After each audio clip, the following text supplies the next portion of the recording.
अपराजिता, जिसे हम शंखपुष्पी के नाम से भी जानते हैं, जिससे बरसात में ढेर सारी फ्लावरिंग लेने के लिए हमें कुछ बातों का ध्यान रखना होता है।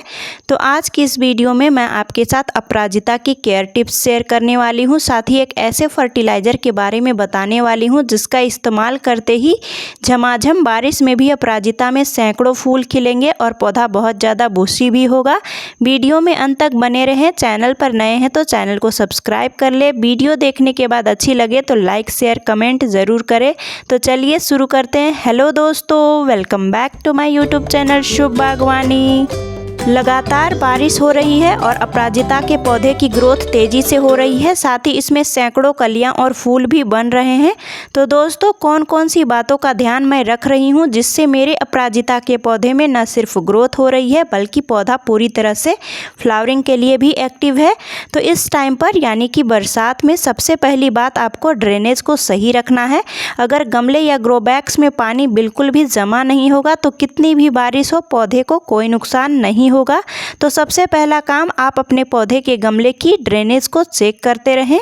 दूसरा बहुत ही ज़्यादा इम्पॉर्टेंट टिप्स, पौधे को सपोर्ट देना। अपराजिता एक बेल वाला पौधा है और अगर इसे प्रॉपर सपोर्ट नहीं मिलेगा तो ये ग्रो नहीं कर पाएगा। आप मेरे पौधों को देख सकते हैं, इन्हें मैंने सपोर्ट दे रखा है और ये कितने अच्छे से ग्रो करने के साथ साथ फ्लावरिंग भी कर रहे हैं। तो आप सपोर्ट ज़रूर दें।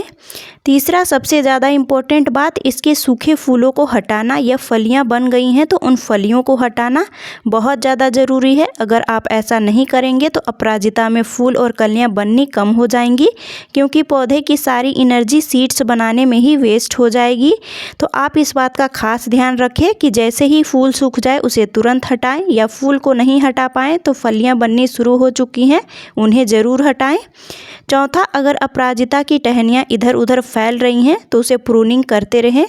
प्रूनिंग करके आप पौधे को एक बहुत ही सुंदर शेप में भी ढाल सकते हैं। पांचवा, बरसात में सही फर्टिलाइज़र का इस्तेमाल करना। बरसात शुरू हो चुकी है, इसलिए अब लिक्विड फर्टिलाइज़र पौधे में नहीं डालना है, अब हमें पाउडर फॉर्म में फर्टिलाइज़र डालना है। तो चलिए बात करते हैं अभी बरसात में कौन से फर्टिलाइज़र डालना चाहिए। तो दोस्तों, मंथ में एक बार काउडंग कंपोस्ट या वर्मी कंपोस्ट अपने सभी पौधों में देना ही चाहिए। तो मंथ में एक बार काउडंग या वर्मी कंपोस्ट दोनों में से कोई एक ज़रूर डालें। उसके बाद हर 5 से 7 दिन में फर्टिलाइज़र डालते रहें। तो अभी हमारे यहाँ लगातार बारिश हो रही है, ऐसे में मैं अपने अपराजिता में हल्दी पाउडर, पोटैटो पील पाउडर, नीम लीव्स पाउडर और चॉक पाउडर का इस्तेमाल कर रही हूँ। चलिए बताती हूँ कि इसे इस्तेमाल कैसे करना है। बरसात में हल्दी पाउडर और नीम लीव्स पाउडर का इस्तेमाल करने से पौधे की जड़ों में किसी प्रकार का फंगस नहीं लगेगा और पौधे की ग्रोथ अच्छी होगी। और पोटैटो पील पाउडर और चॉक पाउडर के इस्तेमाल से पौधे में पोटेशियम और कैल्शियम की कमी दूर होगी, जिससे पौधे में ढेर सारी कलियां बनेंगी और सैकड़ों फूल भी खिलेंगे। सबसे पहले सभी चीज़ों को अच्छे से मिक्स कर लेंगे। मिक्स करने के बाद इस मिक्सचर को पौधे में डालेंगे। ध्यान रखें बारिश रुकी हो तभी डालें। पहले गमले या ग्रो बैग की मिट्टी की हल्की हल्की गुड़ाई करेंगे, क्योंकि इस पौधे को गुड़ाई बिल्कुल भी पसंद नहीं है। अब सभी चीज़ों को गमले में डाल देंगे। डालने के बाद हल्की हल्की मिट्टी से कवर कर देंगे। अगर आपके यहाँ बारिश नहीं हो रही है तो कवर करने के बाद पानी डाल दें।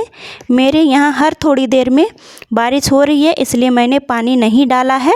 तो दोस्तों, ऊपर बताए गए सभी टिप्स को फॉलो करें और बताए गए फर्टिलाइज़र का नियमित रूप से इस्तेमाल करें। 4 से 5 दिनों में ही अपराजिता अनगिनत फूलों से भर जाएगा।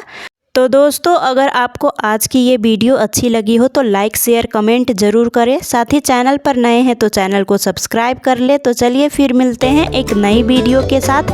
राधे राधे।